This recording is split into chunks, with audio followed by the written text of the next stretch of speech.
Салем dostlar sistemden bugün video dostlar kıskanç bugün biz bu canlı çıkarmıştı bugün canlı çıktı bunun hakkında TikTok'ta çıkarlar hem başka şey TikTok'tan çıkarlar plan yazan Osman'a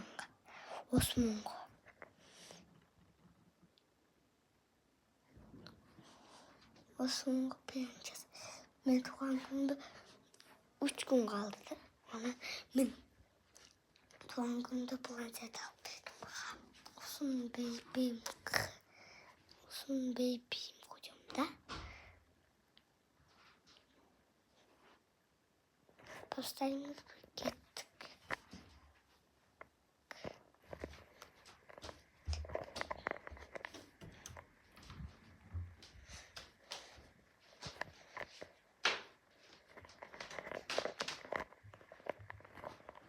Osman basın haberi sıkıntı basın.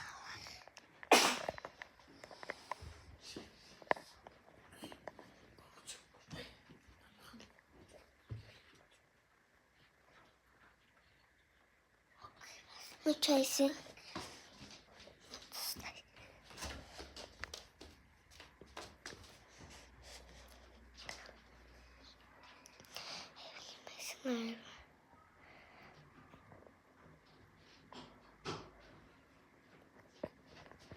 Basın. Evet, sungan bir. Albasın sungan. Albasın. Ve albasın. Ve albasın.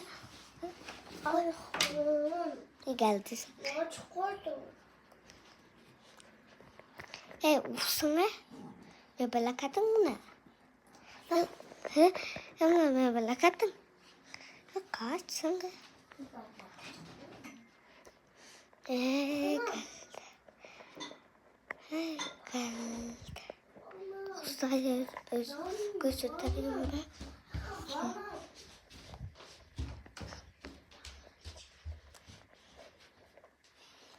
Anne, resme çektin de. Dostlar, pastalar. Dostlar, bizde ayakta oldu. Hem plan tuttu.